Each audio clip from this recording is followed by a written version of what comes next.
Hello and welcome to my channel. और आज हम बायोटेक्नोलॉजी का पार्ट 3 देखेंगे, जिसमें हम देखेंगे कि क्रोमोसोम से किस तरह से सेल का डिवीज़न होता है और सेल डिवीज़न में क्या क्या प्रॉब्लम्स आती है और उसका क्योर क्या है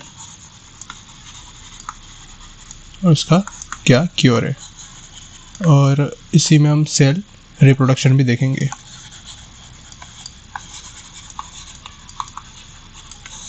तो स्टार्ट करते हैं। पिछले वीडियो में हमने देखा था कि कैसे डीएनए से आरएनए और आरएनए से प्रोटीन बनता है, और इसका हमने एक्सेप्शन भी देखा था, जो कि कुछ वायरसेस हैं, रेट्रोवायरसेस, जिसमें क्या होता था कि आरएनए से डीएनए बनता था और फिर डीएनए से फिर आरएनए और फिर प्रोटीन बनता था, है ना। ये अभी तक हम देख चुके हैं। तो हमने ये देखा था कि कैसे डीएनए एक लॉन्ग चेन होती है न्यूक्लियोटाइड्स की, लेडर टाइप की चेन होती है, जो कि डबल हेलिक्स स्ट्रक्चर में होती है। तो इस डीएनए को जब कंडेंस किया जाता है, और इसको अगर कंडेंस करके जब हमारे ये सेल के अंदर कंडेंस होता है, तो ये इस तरह का एक गुच्छा बना लेता है, धागे का गुच्छा टाइप बना लेता है। तो इससे ये एक क्या बनाता है, सबसे पहले तो इस डीएनए का क्या बनता है, क्रोमेटिन बनता है।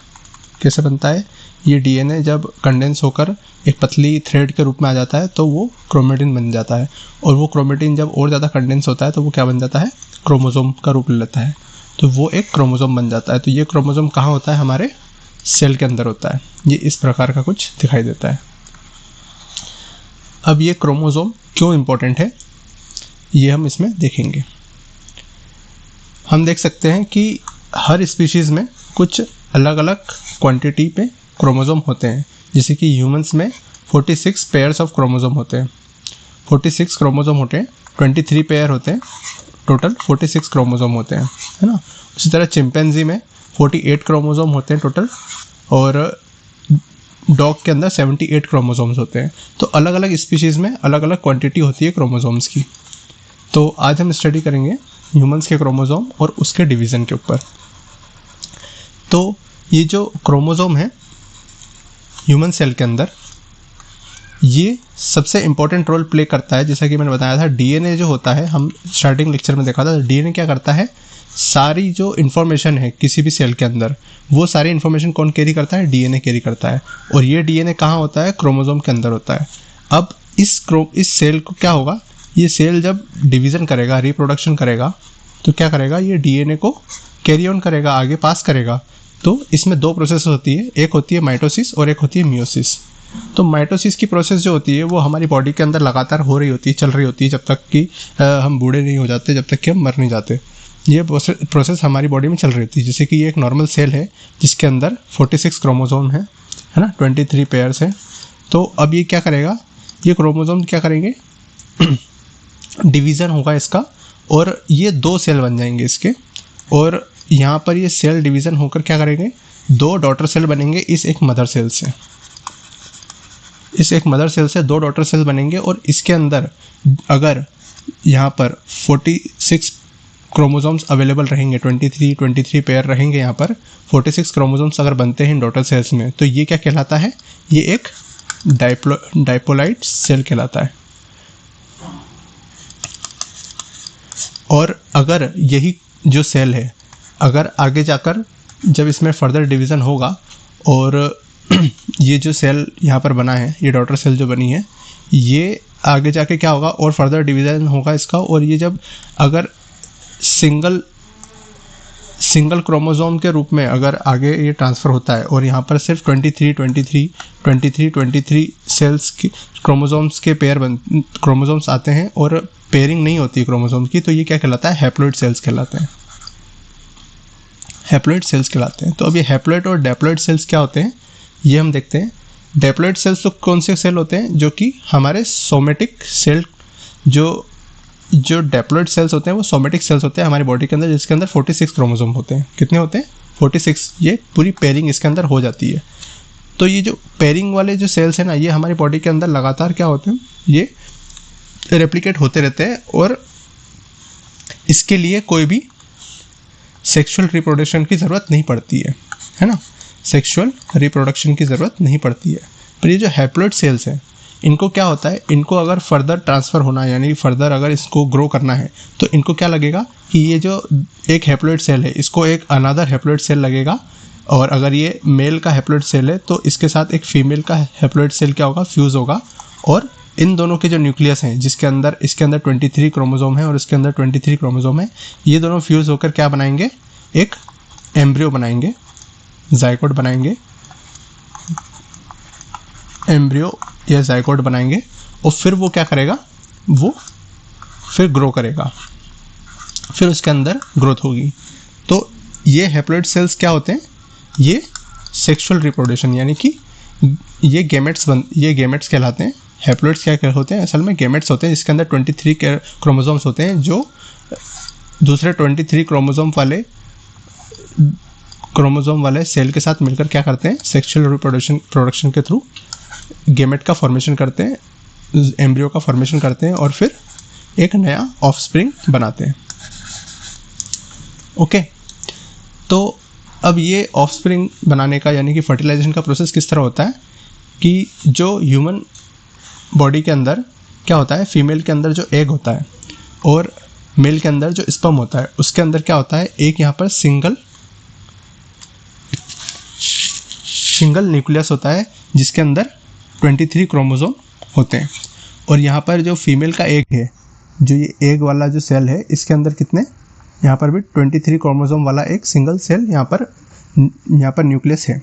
तो अब ये स्पर्म क्या करता है, ये इस एग के अंदर फ्यूज़ होकर और इस न्यूक्लियस में ये 23 क्रोमोसोम को ट्रांसफ़र करता है, और फिर यहाँ से क्या होता है, ये एक जाइगोट बन जाता है। अब ये जाइगोट के अंदर क्या है, पूरा एक पेयरिंग हो गई है, 46 क्रोमोसोम्स की पेयरिंग हो चुकी है। तो अब ये क्या करेगा, फर्दर डिवीज़न करेगा, ये फर्दर डिवीज़न करके और फिर क्या करेगा, ग्रोथ होते होते ये एक कंप्लीट जाइगोट क्या बनेगा, एम्ब्रियो बन जाएगा। ये एम्ब्रियो बन जाएगा और फिर इससे ऑफस्प्रिंग बन जाएगा।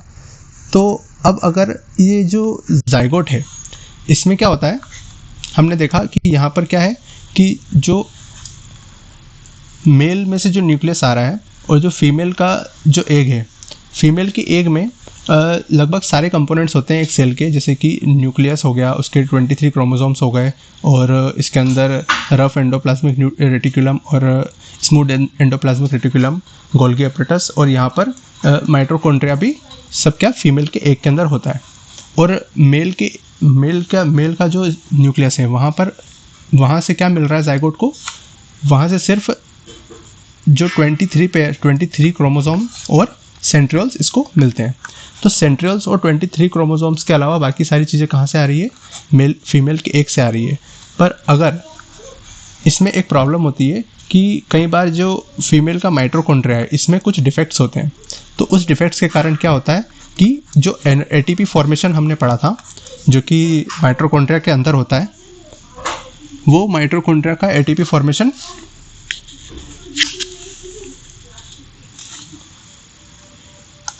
तो अगर ये एटीपी फॉर्मेशन अच्छे से नहीं होगा माइटोकॉन्ड्रिया के अंदर, तो क्या होगा इससे क्या होगा कि जो ऑफस्प्रिंग पैदा होगा उसके अंदर कई सारी डिजीजेस आ जाएंगी, कई सारे एनोमलिटीज आ जाएंगी। तो इस प्रॉब्लम को अवॉइड करने के लिए यहाँ पर कुछ सॉल्यूशन लाते हैं। 2 सॉल्यूशन है यहाँ पर, 3 पेरेंट बेबी का सॉल्यूशन है। ये किस तरह से, इसकी 2 मेथड्स होती हैं। फर्स्ट मेथड क्या है, प्रो न्यूक्लियर ट्रांसफ़र टेक्नोलॉजी, जो कि फर्टिलाइजेशन के बाद होती है। अगर एग के अंदर फर्टिलाइजेशन हो गया है, उसके बाद अगर उसका न्यूक्लियर ट्रांसफ़र किया जा रहा है, तो उसको क्या कहते हैं, प्रो न्यूक्लियर ट्रांसफ़र टेक्नोलॉजी। और अगर बिफोर फर्टिलाइजेशन के पहले ही अगर उसका न्यूक्लियर को चेंज कर दे रहे हैं, तो उससे क्या होगा, उसको क्या कहते हैं, एग रिकन्स्ट्रक्शन थेरेपी बोलते हैं। तो इसके अंदर क्या होता है कि 3 पीपल्स इन्वॉल्व होते हैं, इसीलिए इसको 3 पेरेंट बेबी कहते हैं। क्योंकि इसमें क्या होता है कि एक जो मदर होती है, जिसका एग होता है और जिसमें माइटोकॉन्ड्रियल डिफेक्ट होता है, तो उसमें से क्या करते हैं कि उस एग का सिर्फ न्यूक्लियस लेकर, और जो एक डोनर मदर है जिसके एग के अंदर जो माइटोकॉन्ड्रिया है वो एकदम सही है, उस मदर का एग का सिर्फ न्यूक्लियस हटाकर और इस मदर का न्यूक्लियस इस मदर के एग में डाल देते हैं, और फिर इस एग को क्या करते हैं, फर्टिलाइज कर लेते हैं, या फिर फर्टिलाइजेशन के बाद इसमें से न्यूक्लियस निकाल कर इस एग में डाल देते हैं। तो इसको क्या, इन दोनों प्रोसेस को क्या कहते हैं, प्रो न्यूक्लियर ट्रांसफ़र और एग रिकंस्ट्रक्शन थेरेपी। तो इनको हम थोड़ा डिटेल में समझ लेते हैं कि प्रो न्यूक्लियर ट्रांसफ़र थेरेपी किस तरह से होती है और एग रिकंस्ट्रक्शन थेरेपी किस तरह से होती है। तो प्रो न्यूक्लियर ट्रांसफ़र में क्या होता है कि सबसे पहले ये एक मदर का एग है जो फर्टिलाइज हो चुका है, पर इसके अंदर क्या है, तो ये एक एम्ब्रियो बन चुका है, किसका जाइगोट है, किसका पेरेंट्स का जाइगोट है। तो अब इसके अंदर क्या है, न्यूक्लियस है किसका, इसमें 46 क्रोमोसोम है, किसके, मदर के और फादर के, और पर इसका जो माइटोकॉन्ड्रिया है वो क्या है, डिफेक्टिव है, यानी कि अनहेल्दी है। तो अब क्या करेंगे, इसमें से इस न्यूक्लियस को निकाल लेंगे, जो पेरेंट्स का न्यूक्लियस है इसको निकाल लेंगे। अब ये 46 क्रोमोसोम्स ऑफ पेरेंट्स के हैं, इसको निकाल लिया, और यहाँ पर जो डोनर का एग है इसमें से क्या करा, इसके न्यूक्लियस को, ये जो हैप्लॉइड सेल है इसके न्यूक्लियस को बाहर निकाल दिया। तो अब यहाँ पर क्या बचा, सिर्फ एक एग बचा है जिसके अंदर न्यूक्लियस नहीं है, सिर्फ क्या है, माइटोकॉन्ड्रिया और दूसरे ऑर्गेनेलीज जो कि एक सेल के अंदर होते हैं, वो सब इसके अंदर है। तो अब इस एग को क्या करा, इस एग के अंदर ये जो यहाँ पर प्रो न्यूक्लियर था, यहाँ पर जो ये एम्ब्रियो का जाइगोट का जो न्यूक्लियर था, इसको क्या करा, इस एग के अंदर डाल दिया। तो यहाँ पर क्या बन गया, एक 3 पेरेंट एम्ब्रियो बन गया। तो जो 3 पेरेंट एम्ब्रियो बना है, अब इसको क्या करेंगे, ये सब प्रोसेस कहाँ पर होती है, IVF के अंदर होती है। अभी IVF क्या होता है इसको आगे समझते हैं। अब इस 3 पेरेंट एम्ब्रियो को क्या करा, हमने वापस से मदर की वोम में डाल दिया, जहाँ पर ये फर्दर ग्रोथ करके क्या बनाएगा, एक ऑफस्प्रिंग, हेल्दी ऑफस्प्रिंग बना लेगा। तो ये तो क्या थी, प्रो न्यूक्लियर ट्रांसफ़र टेक्नोलॉजी, जिसके अंदर हमने जो प्रो न्यूक्लियर है, यानी कि जो न्यूक्लियस है एग का, उसको निकाल के एक हेल्दी सेल के अंदर डाल के और उससे एक 3 पेरेंट एम्ब्रियो बनाया। अब देखते हैं एग रिकंस्ट्रक्शन थेरेपी क्या होती है। अब एग रिकंस्ट्रक्शन थेरेपी के अंदर हम क्या करते हैं कि जो मदर का एग है उसको बिना फर्टिलाइज़ किए उस मदर के एग में से सिर्फ न्यूक्लियस निकाल लेते हैं, और जो डोनर का एग है उसके अंदर से भी न्यूक्लियस निकाल कर क्या करते हैं, मदर के एग को डोनर के एग के साथ, मदर के न्यूक्लियस को डोनर के एग के साथ क्या करते हैं, फ्यूज़ कर देते हैं। तो यहाँ पर एक रिकंस्ट्रक्टेड एग बन जाता है, जिसके अंदर जो एग होता है वो पूरा एग जो होता है वो तो डोनर का होता है, और ये जो सेल होता है, जो बीच का न्यूक्लियस होता है, ये किसका होता है, मदर का होता है। और इसमें से जो अनहेल्दी माइटोकॉन्ड्रिया होता है ये हट जा चुका है यहाँ से। तो अब इस रिकंस्ट्रक्टेड एग को क्या करते हैं, फर्टिलाइज करते हैं, कहाँ पर, IVF के अंदर इसको फर्टिलाइज करते हैं फादर के न्यूक्लियस से, और फिर उसको क्या करते हैं, मदर की वोम में इंसर्ट करके, और फिर वो ग्रोथ करके क्या बनाता है, ग्रोथ करके क्या बना देगा, लास्ट में हेल्दी ऑफस्प्रिंग बना देगा। तो ये 2 तरीके से क्या होता है कि माइटोकॉन्ड्रियल डिजीज को अवॉइड किया जाता है ऑफस्प्रिंग के अंदर। तो अब इन वर्टो फर्टिलाइजेशन क्या होता है, इन वर्टो का मतलब होता है, इन वर्टो का मतलब होता है आउटसाइड द ह्यूमन बॉडी, यानी कि लेबोरेटरी के अंदर। तो लेबोरेटरी के अंदर जो फर्टिलाइजेशन होता है, जिसमें एग को और स्पर्म को कलेक्ट करके दोनों को फ्यूज़ करके और फिर उसका एम्ब्रियो बनाकर और फिर जब वॉर्म में प्लेस किया जाता है और उस वॉर्म से जब ऑफस्प्रिंग बन जाता है, तो उसको क्या कहते हैं, इन वर्टो फर्टिलाइजेशन कहते हैं। तो आज के लिए इतना ही, मिलते हैं अगले लेक्चर में। Thank you.